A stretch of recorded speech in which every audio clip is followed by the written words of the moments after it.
Matters shows for free a week. But if you want to support the channel, there are a few ways of doing it. Hit the like button on each live broadcast or video. This helps the channel grow.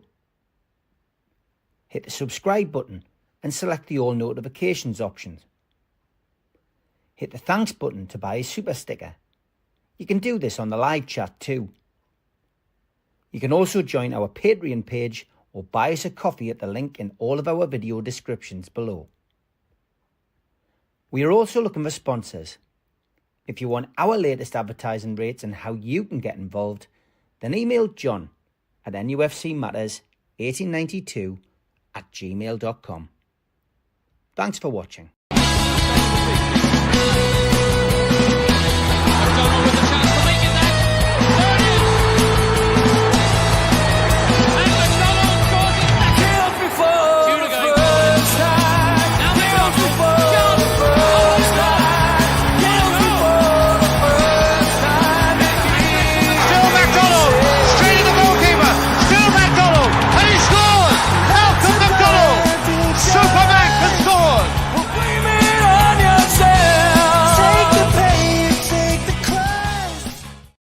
Good morning, welcome along to NUFC Matters with ASK GIBBO. How are you, John?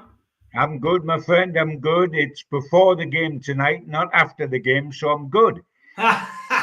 Good stuff. Well, before we look ahead to the Liverpool match tonight, let's look back at the game at the weekend. And wow, Jekyll and Hyde United were there for all to see. I mean, John, funny old game is what Greavesy said back in the day. And that really was a funny old game. But nonetheless, Newcastle United won 13 of their last 16 games. What have we got to complain about? When it's put like that, you're absolutely correct. I mean, it's been terrific. But, I mean, if you scratch between the surface, we've got a lot to be concerned about. I don't think we should complain because I can still remember the Ashley days. So I'm not in a complaining mood, but I'm in a concerned mood. I mean, it was crazy. At half time, I floated downstairs from the press box to the press room for a cup of tea. In a full time, I crawled down on all fours. I mean, 4-1 to 4-3, it was, are we nice or are we nasty? I think we're more concerned and staggered, Steve. Despite 13 out of 16 wins, we're inconsistent, aren't we? We never know quite for certain which Newcastle United's going to turn up. I mean, do we know? I don't think Eddie Howe will be sitting in the hotel room tonight and then go to the ground, and even sitting on the bench 5 minutes before the kickoff, he won't know which of his Newcastle United side he's going to see. Whether it's going to be the rampant front foot, all guns blazing side, or whether it's going to be the passive side that almost lets the game drift away from him. I'm certain at half time against Nottingham Forest, when walking down the tunnel for the beginning of the second half, he didn't anticipate what he was going to get. Yeah, strange situation. It really is, John, to have, Newcastle United, 4-1 up in a game, but then to go into a second half like that, where literally I think most of us came out of the ground disappointed. It almost felt like a defeat, John. It did. I came away and I was absolutely low in the snake's belly. It's only when I got home I thought, wait a minute, we've just beaten a team that's above us in the league. So why am I feeling like this? But I did feel like that.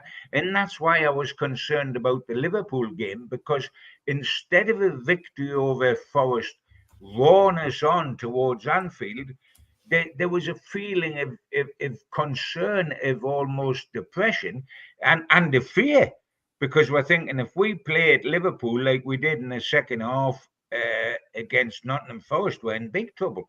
But equally, if we play like we did at Arsenal when we won 2-0, or like we did at home to Arsenal when we won 2-0, which was a masterclass tactically, then it can be a different game. And we've beaten Arsenal 3 times this season, and they're officially the second best side in the country, Liverpool. That's what the league table tells you. But it is crazy, and we are crazy. And why is it happening? I mean, I don't know about you, Steve, but watching the game on the other night against Forest, I just got the feeling that the players couldn't do the high press in the Vava room for 90 minutes. They did it for 45 minutes, and they looked as if they couldn't do it in the second 45. I think Anthony Gordon was a typical example. He's like the Duracell bully in the first half. He's wound up and he's going everywhere. He's twisting and turning. He's running at people. He looked physically shattered during the second half. It's a very, very peculiar situation. And I don't think we stand alone concerned about it or bewildered by it. I think it's got Eddie bewildered. I mean that in a nice way. I'm not criticising Eddie. I mean, I'm thinking he's scratching his bonds and saying, what on earth is the thing with this team? Because they've got so much talent and they can look so great. I mean, I used to say they would look so great one match and then so duff the next match when I was thinking of Man City. But this all happened in an hour and a half. Yeah. The whole lot happened. Are we nice or are we nasty? Are we Jekyll or are we Hyde? I mean, it is crazy. Was there any player stood out for you, John? Man of the match for me was Lewis Hall. Oh, without a shadow of doubt. I thought Lewis Hall was absolutely... Well, I mean, there were some good performances. There were some poor ones. I thought Lewis Hall was man of the match, without a shadow of doubt. Looked wonderful. Lewis Miley wasn't far behind. I thought he's a great kid. He's got a real future. He scored the best goal of the 7, I thought, Miley. I thought Murphy was strangely off. I mean, he sacrificed the first goal, something awful, although Pope didn't help. And his goal he scored was a bundle in, but he can have a bad game occasionally. He's been having some terrific ones, so that's all right. But, I look at Lewis Hall, and it's going to be interesting, Steve, because you brought him up there. I'm a great Lewis Hall fan. I think he's a terrific kid.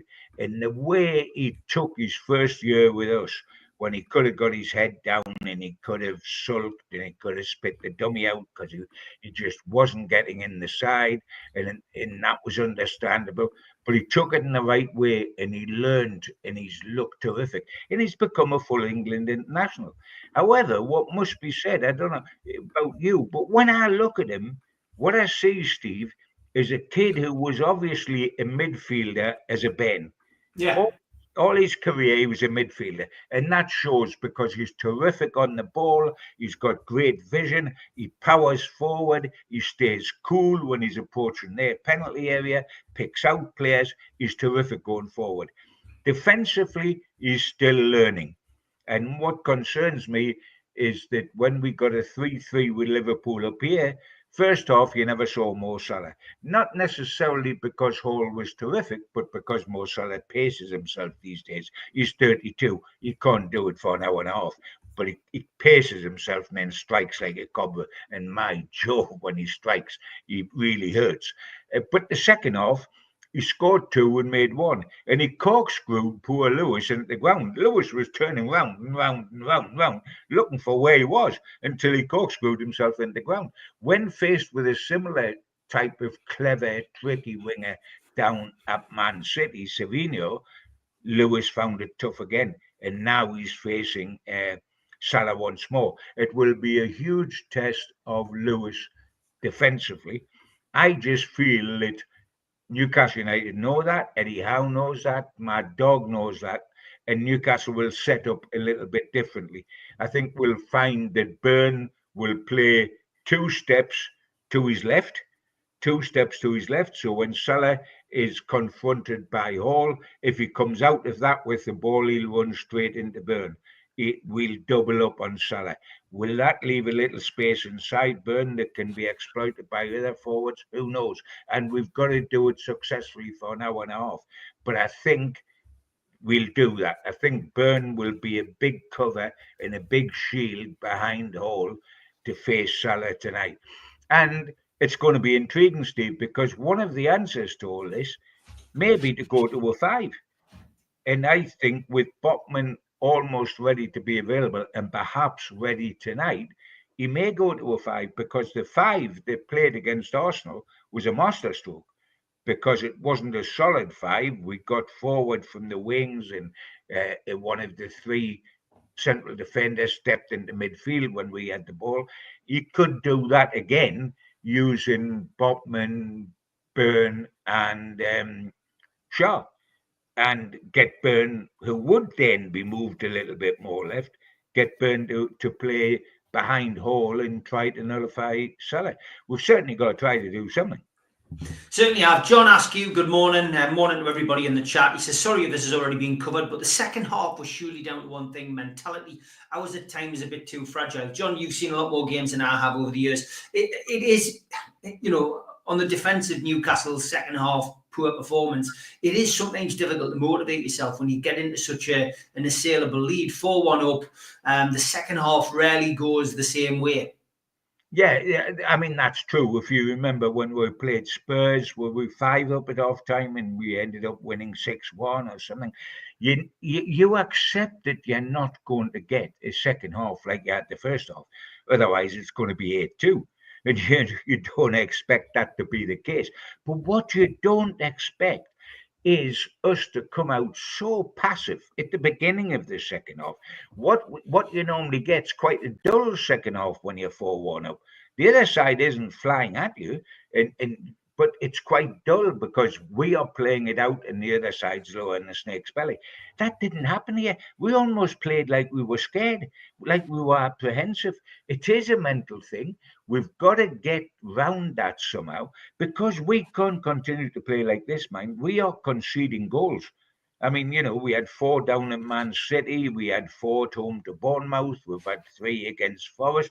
If we concede goals like that, then Liverpool, both tonight and in the Carabao Cup final, will kill our dreams stone dead. We've got to get back to being the mean machine that we were 2 years ago when we qualified for the Champions League for the first time. It is mental. It is things in the mind. The boss will not know whether it's a stick or twist. Is it mental just like we had the game 1 and therefore it happens? Is it mental like Wembley's playing on the mind, so we switch off and we tend to cruise at times, and if you cruise you get battered in the Premier League. But it's a real problem because everything is still on the line. I mean, technically, Steve, we are in for the treble this season, mate. We're in to win the Carabao Cup, we're in to win the FA Cup, and we're in to qualify for the Champions League. We can actually do a treble of our own. I know Liverpool can do a treble, and a bigger treble, of course, because they can win the Premier League, the Champions League, and the Carabao Cup. But we can win a treble. Arsenal can't. And I'm not suggesting we will, but hey, we're close in all of them. We're at Wembley for one final. The FA Cup, we've got a real chance, Steve, because we've got a home tie for the quarterfinals, and Arsenal and Liverpool are already out the FA Cup. So we've got a real chance. And of course, you've just got to look at the league table to know we're still in it for the top 4, and probably the top 5 will take everybody into Europe. The 5th will probably be in Europe this coming season because of the rules, how they fluctuate on how well countries are doing.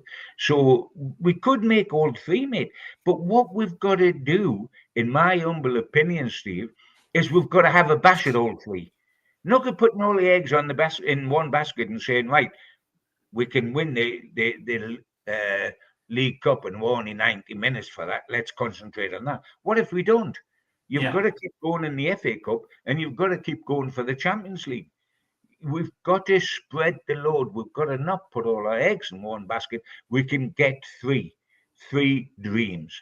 We might get all 3, for goodness sake. We might get 2. If we get 2, a domestic cup and the Champions League, or 2 domestic cups, won't it be fabulous? If we end up with only 1, we've got something. We've got to keep going, which means we've got to keep going tonight because we need Champions League points, and we've got to keep going on Sunday because we want to stay in the FA Cup. We can't just rely on the Carabao Cup. Okay, looking at the goalkeeping situation is where I want to go next, John. I mean, obviously it was a big decision. Eddie makes the big decisions. He gets paid to make the big decisions. I predicted last week when we talked that this would happen. As soon as Dubravka signs the contract, he drops him and puts Pope in. I don't think it was the right decision. I genuinely think that despite the fact that he conceded 4 goals at Man City, that wasn't down to Dubravka. I think the team plays better with Dubravka in goal. I think Pope slows the team down, and if I was paid to make this big decision, I wouldn't have put Pope back in, and I don't know where that leaves Eddie now. You know. Oh, it leaves him between a rock and a hard place, doesn't it? Because, welcome back, Nick, to the Premier League. Within 7 minutes, he's picking the ball out the back of our net. And by the way, he wasn't blameless. A lot of the blame does go down correctly to Jacob Murphy for sacrificing the ball so diabolically.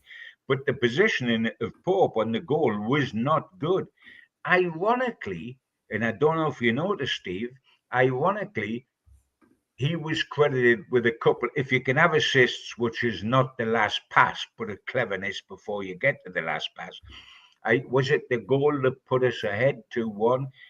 He threw out very quickly. We attacked down the left through hole. The ball came across. Murphy bundled it in, and immediately I noticed, being in this stadium and not watching on telly, that Byrne turned round and ran back to Pope and hugged him, because almost saying, like, you might have made a mistake on the first goal, but well done, Bonnie lad, for getting that ball thrown out quickly to set the move that's put us ahead.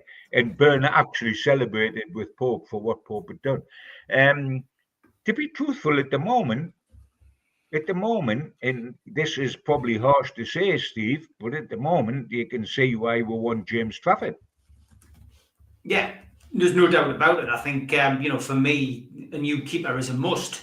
I'm going to stick a poll in the chat. So anybody who's out there in the chat, let me know who you want to play in goal moving forward. Just an on-the-spec poll. We'll give it a go, and we'll see what kind of numbers we get in there. Right. Today. It should be interesting.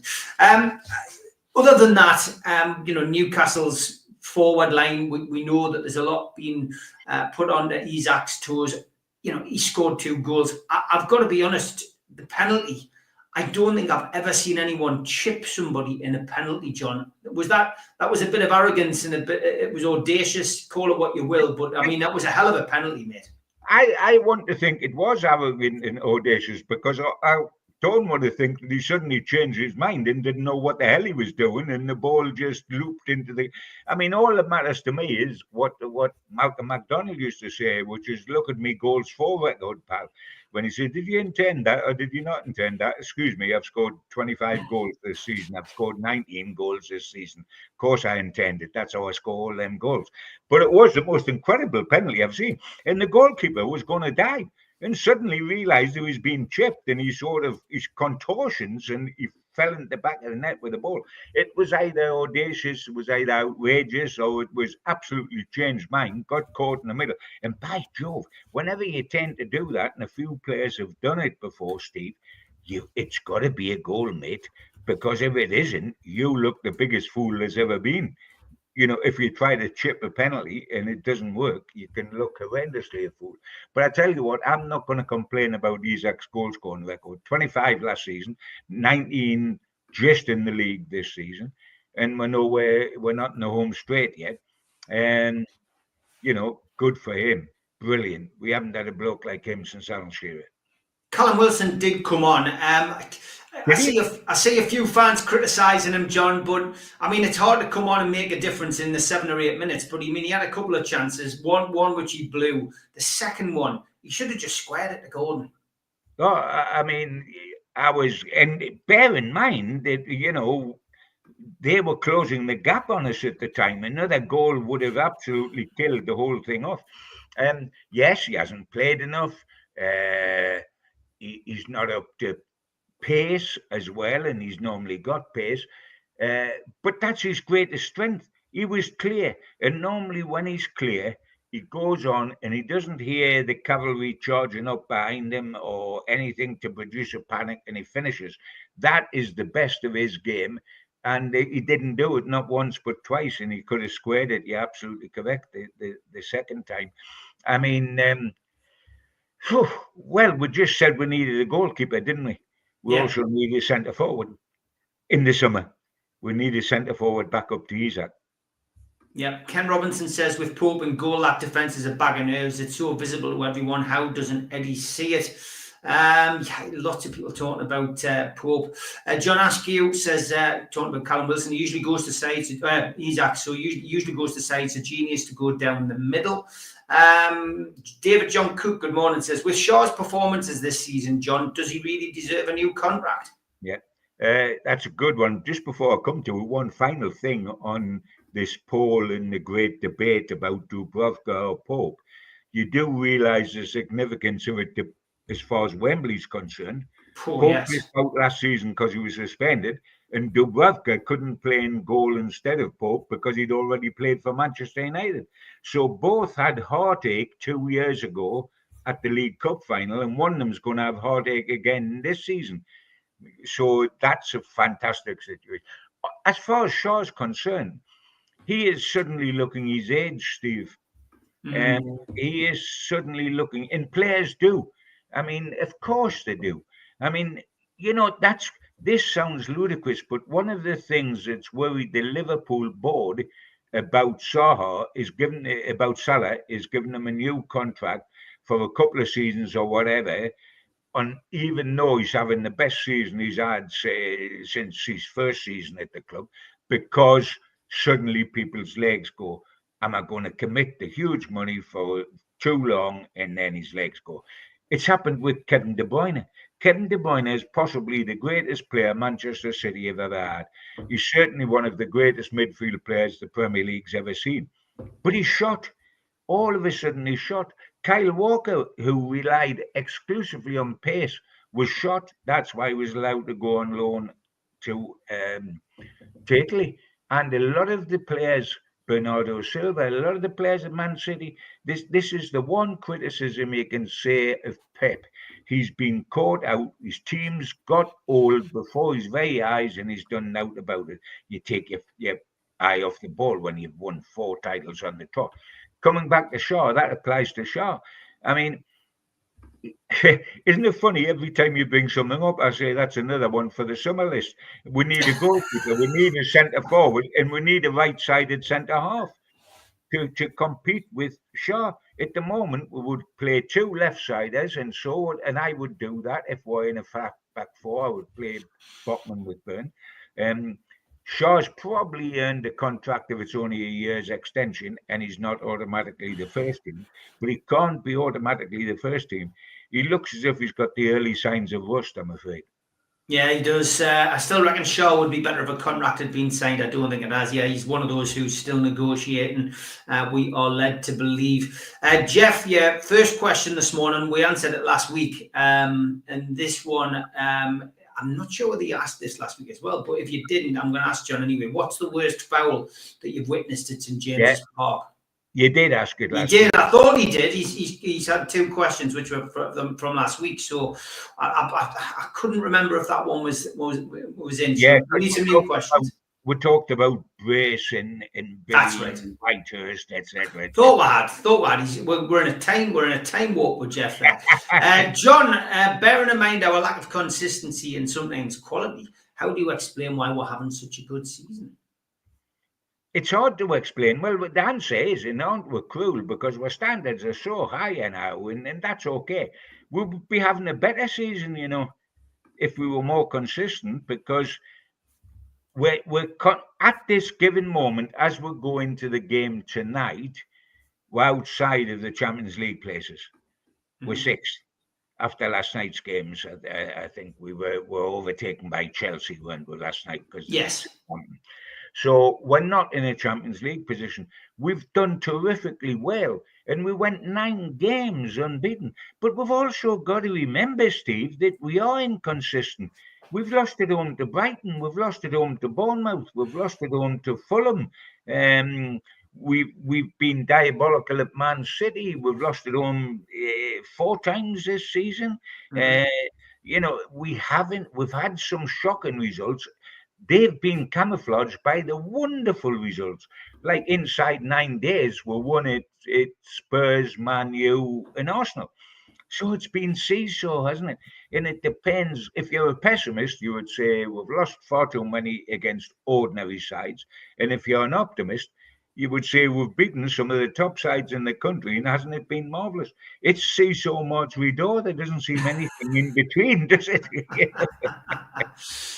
John says, do you think the key to a top 5 finish might be the fitness of Joe Linton and Botman? I think we need them back, and they will be terrific. And if we can just be in there, they're both on the cusp of coming back. If we can stick there, I mean, I would think they both will be back and play, if not tonight, before the League Cup final. And obviously with the League Cup final in mind. But we're also going to benefit in the FA Cup, and we're going to benefit in the position for Europe. Joe Linton's huge. Miley's done terrific for us when he's come in. But Joe Linton's huge. He's physically huge, and that is vitally important in that midfield to break things up. And Botman's just quality. So, yes, those two are absolutely essential to us and will give us a lift. Yeah, certainly will. Those players are key. Your big players are key when you're having to run into the season like this. Plenty of games to come. Rob, we'll go to your question before the break. He says, how does the Liverpool game tonight affect the mentality for the AFL Cup final, John? Good question, Robert. I tell you how it affects it. It only affects it to a certain extent, in my humble opinion, Steve. And that is if we got hammered and outplayed tonight. If we got embarrassed tonight, that would prey on our mind for the League Cup final. If we won or drew, it puts huge doubts in their mind as well as giving us a lift. If we lose honourably, 2-1 with a performance of sheer grit, it leaves it on a knife edge. That was at Anfield. The final's not at Anfield, it's on a neutral ground at Wembley. The only way it'll impact from our point of view on the final, in my opinion, is if we're outclassed tonight, or if we run up a white flag tonight. Then mentally, we are in big trouble going into the final at Wembley. And the national press and the national television in the week leading up to the final would keep harping on about what happened at Anfield. They would just go on and on and on, and that will get in players' minds. If we win or draw, then it puts the doubts in theirs. I mean, nobody has to explain what that means to us. But the only way I think we can be adversely affected is if we get our trousers taken down and we're bum smacked tonight. Okay, we're going to have a quick ad break. We will be back after this.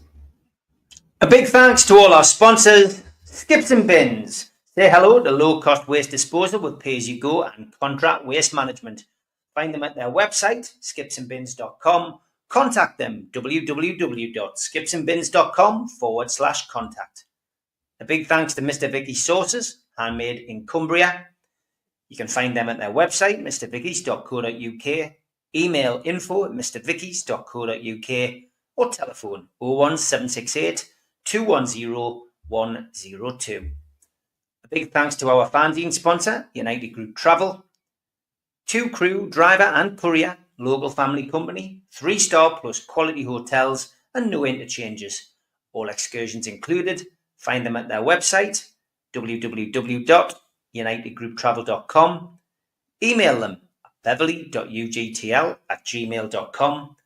Telephone 01670 632 460 or mobile 0791 666 4174. Just £30 per person deposit. There are no strangers on our tours, just friends you haven't met yet.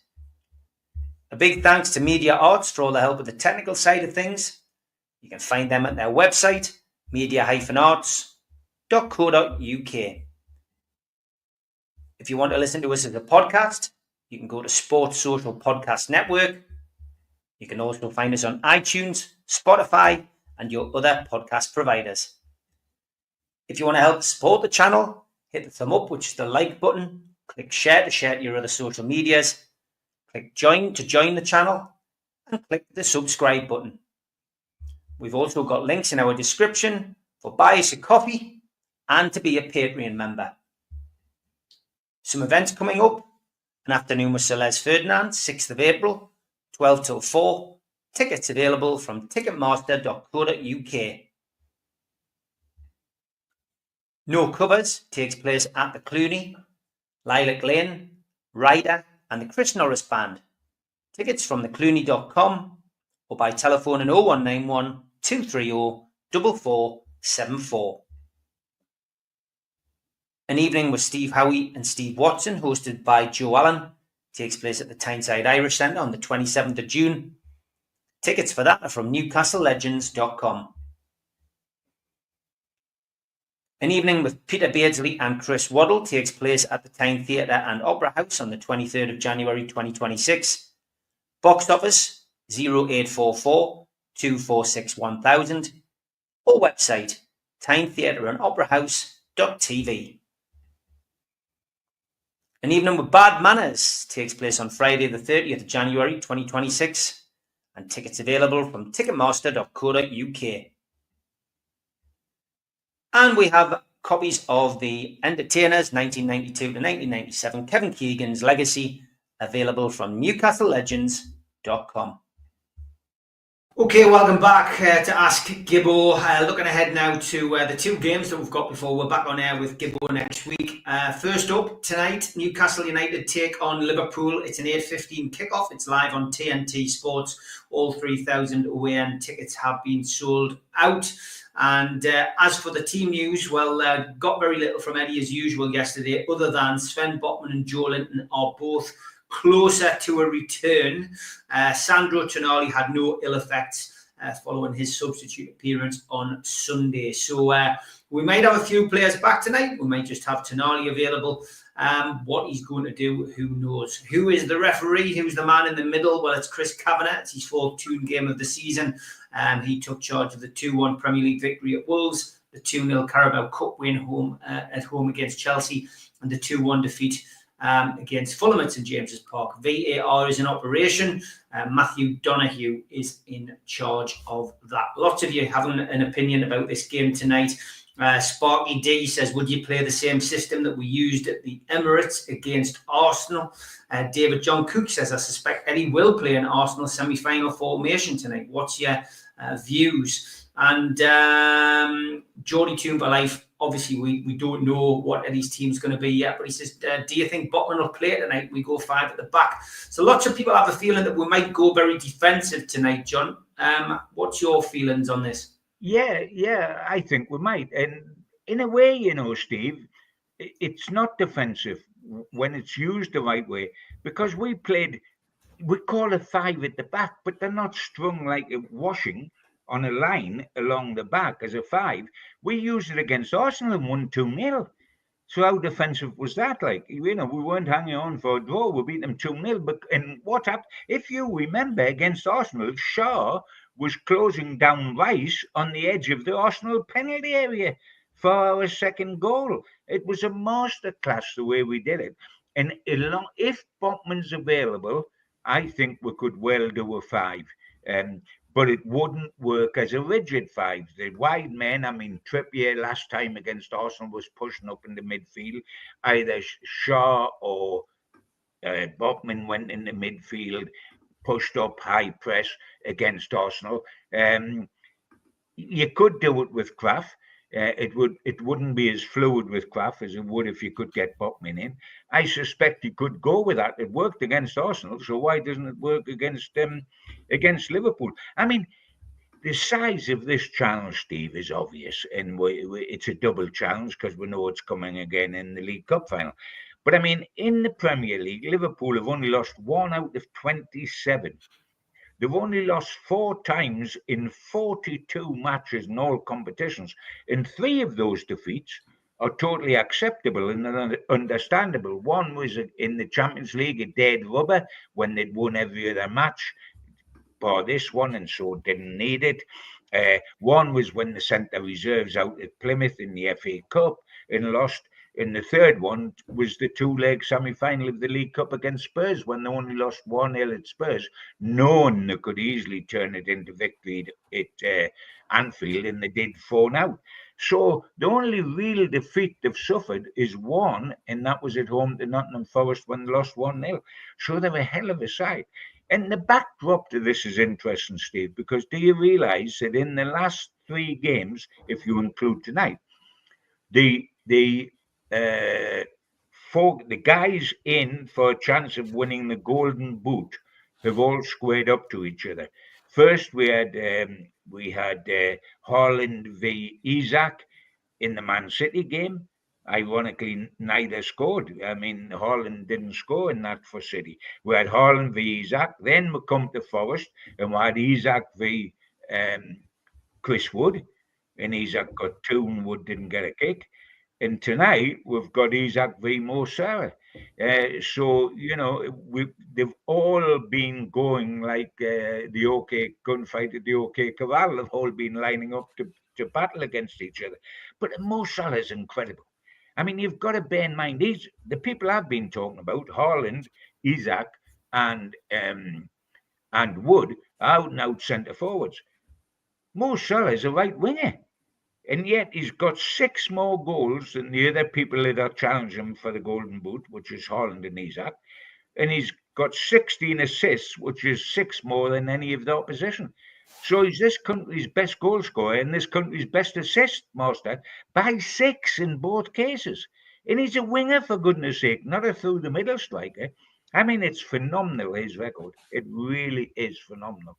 And, by all things it's saying, having watched Newcastle recently at Manchester City in the second half against Forest, you've got to have, is it Geordie who loves the tune? You've got to have concern that this Liverpool machine with Mo Salah in driving the machine is a problem tonight. Nothing's impossible. Nothing's impossible in this world. Nottingham Forest won there. We drew 3-3 with them up here. Nothing at all is impossible. But it ain't going to be a walk in Stanley Park, that's for sure. No, I mean, let's face it, John. As long as Arsenal beat Nottingham Forest tonight, we'll be in 3rd place. That's where I'm going with it tonight. Liverpool couldn't beat Nottingham Forest in 2 games. We've got the pace to use the same tactics. The big thing is tonight, John, it's which Newcastle turns up. Is it the Newcastle that went 15 minutes and demoralised Nottingham Forest, who've had a great season? Or is it Newcastle who turned up in the second half, who look as if they couldn't give a fly and basically, allow Liverpool to come onto them and dominate them? So, I mean, it's which Newcastle turns up tonight. Yeah, I'm more concerned about us than them. You know what you're going to get game in, game out with Liverpool. Slot's got them like a well-oiled machine. They know what they're doing and they do it. I mean, Salah is not going to surprise us tonight. No. Neither is McAllister or Diaz or anyone else, because they do what they do. And by the way, if there's a chink to give us a real chance, Steve, both the fullbacks are poor defending, Yeah. Both their fullbacks are good going forward, like we've said about Lewis Hall, but you turn them around and make them go the other way and they're not so clever. And we can do that with Anthony Gordon and Jacob Murphy. Let us turn their fullbacks around and not worry too much about what's going to happen with Salah. Anything is possible. They're not going to be the invincibles that Arsenal were a few seasons back. They're not going to go unbeaten throughout the Premier League. They're going to win the Premier League, but they're not going to go unbeaten because they've already lost one. It is frightening what could happen, but nothing's impossible.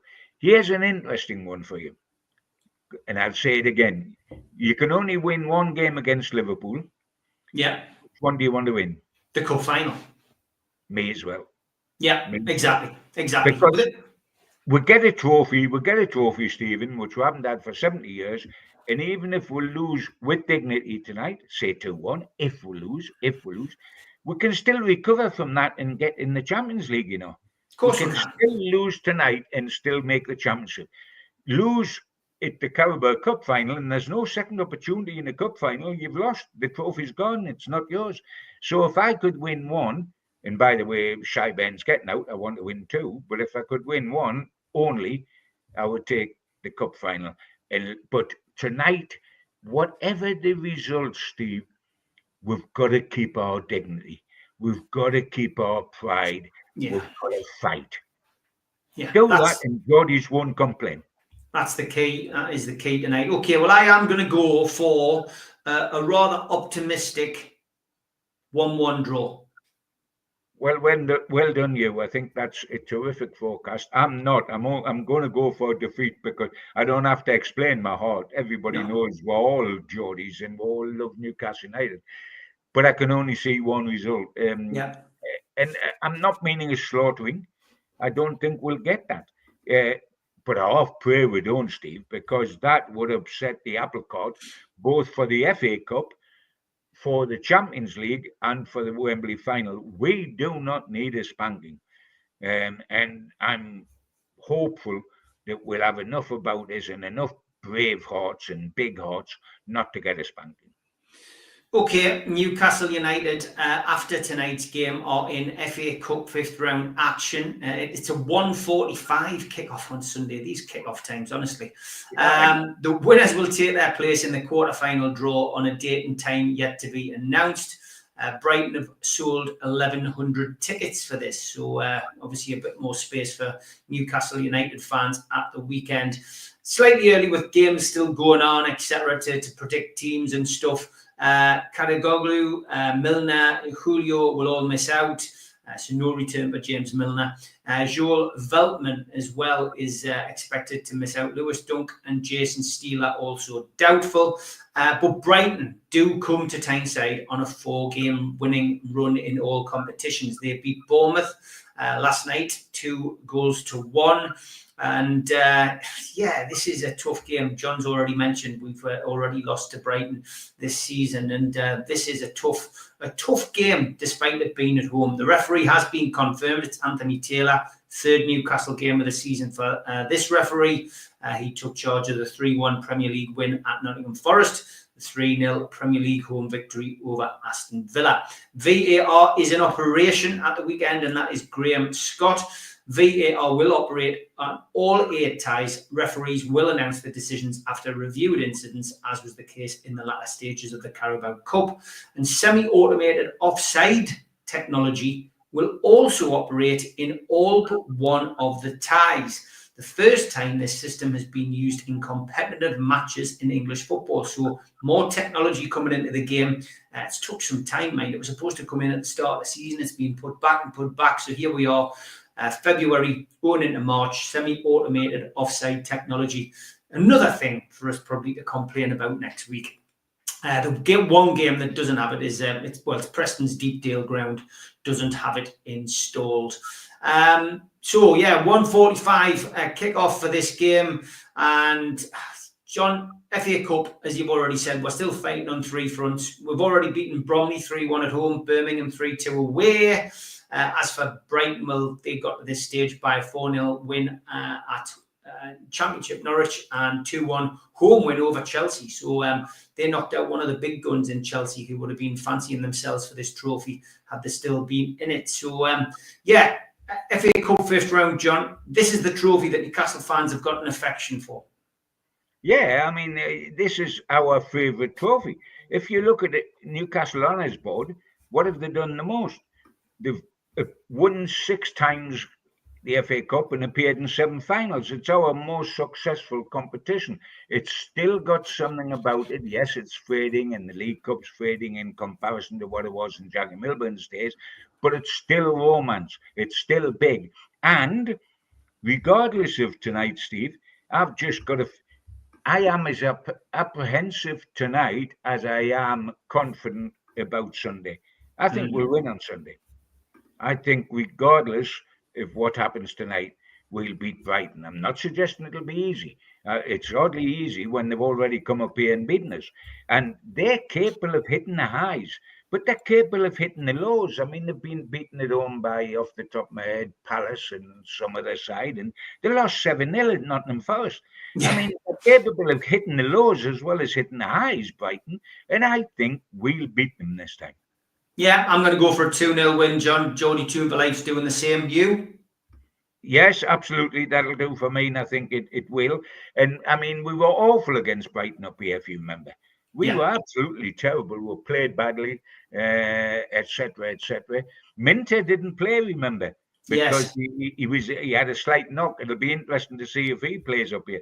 He never called this place home anyway, did he? He never played at St. James's Park, bless him, although he was with us for a season because he was out on loan. But no, I'm taking, as much as it hurts to think that we're not going to win tonight, I honestly believe in my heart we are going to win on Sunday. Yeah, me too. Just a shout out about the poll that we've got in the chat. 53 of you have voted so far, and the question was simple: Pope or Dubravka? 83% have voted for Dubravka, 17% have voted for Pope. So interesting, John, that to see those kind of stats come in, and certainly gives you just a cross section of public opinion. Oh, I mean, it's going to be absolutely fascinating, mate, because we've got a selection tonight. Then we've got a selection in the FA Cup, and by the way, we're in the later stages. We need to win it. Then we've got another selection in the league, and then they've got the biggest selection of them all. Who are you going to hugely disappoint at Wembley? It is absolutely fascinating. That situation. There's others, Livermento or Trippier. If we play flat back forward Wembley, who's 2 out of 3 with Shaw, Bachman, and Byrne, etc. Who gets a third midfield position if Joe Linton wasn't fit? There's fascinating, but none's more fascinating than the goalkeeper. Yeah, Jason asked a question earlier. He says, 5th round FA Cup Sunday, John. What is your most memorable 5th round tie?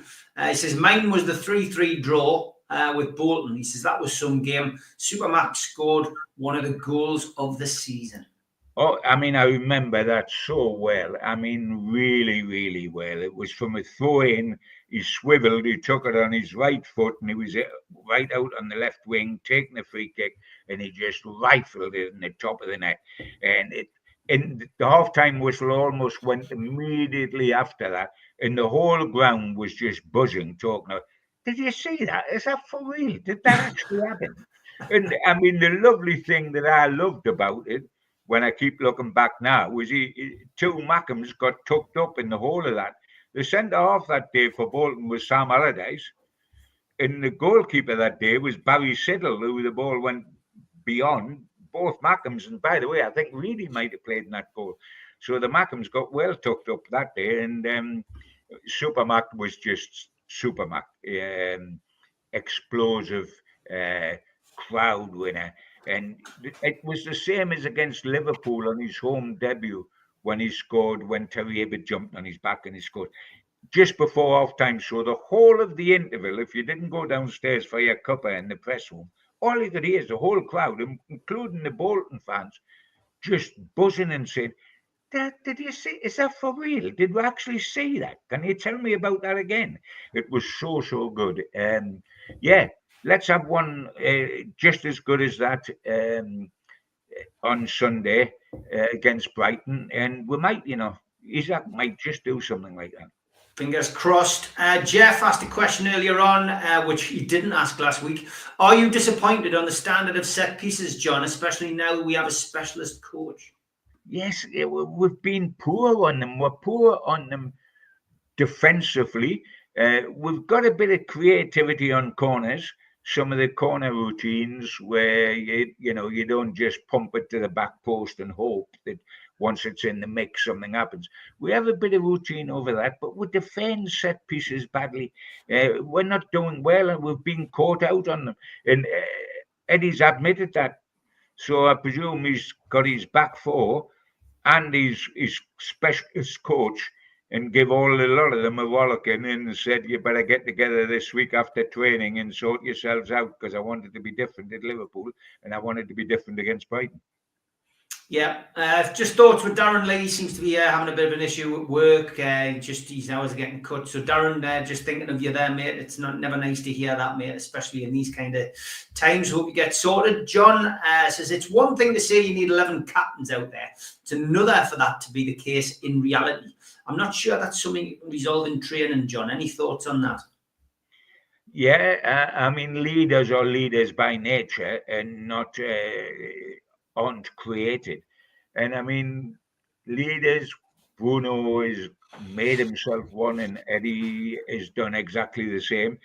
Isaac, for example, will never be a leader on the pitch. He's a leader by example. He does it by example, not by Burns a leader on the pitch.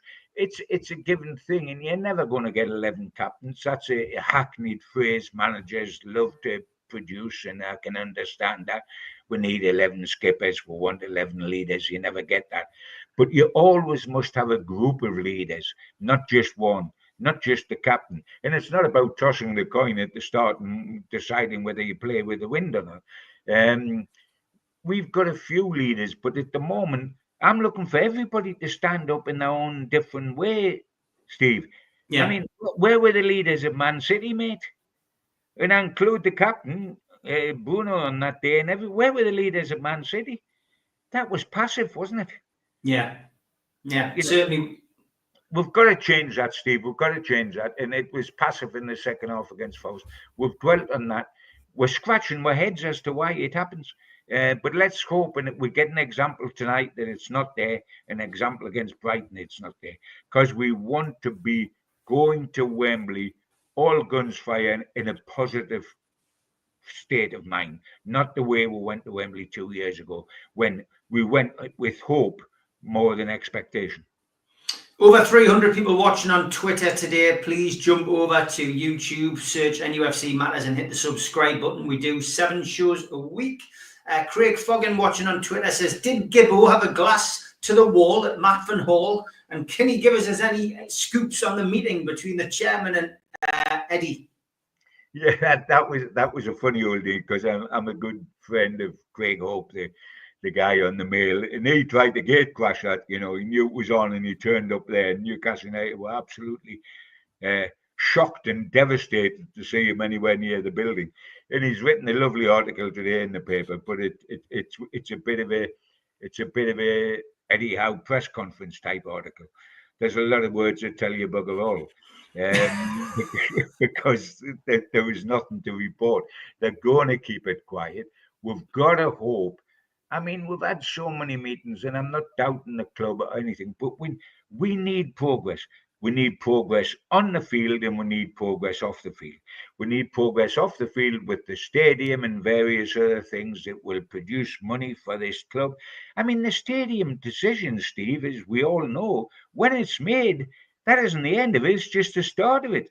Yeah. You can't go to IKEA and get it in box form and just put it up in 10 minutes. I mean, we don't get a financial return on that immediately at all. We've got to wait, and we've got to also address the team this summer. I don't want to be told that the next window is going to be good, which I am being told, and by people of authority, because I was told that in the last window and the window before that. Only deeds count. In this summer, we need big deeds in the transfer market. Forget financial fair play. I don't mean forget it. Forget it as an excuse. You've got to find a way around it. Excuses are no good. We've had 3 successive barren windows. And if we don't get help for this team, both the blue chip players we've got, like Gordon and Isaac and Bruno and Tonali, are going to lose hope. Eddie Howe's going to lose hope. The Mad Dog's going to lose hope. And 50,000 Geordies that sit in St. James's Park every home game are going to lose hope. We've got to do some business there, and we've got to do some business off the field in getting our finances in order. And we know whose fault that was, Ashley, not the current lot. But let's hope that meeting went well, because we do need some positivity, without a shadow of a doubt. I think Darren Eales is going to be talking to the press next week, Steve, so you may want to put that in the diary, and the listeners today might want to put that in the diary, with Newcastle's finances coming out. And that, what will Darren Eales reveal next week that is of interest to us?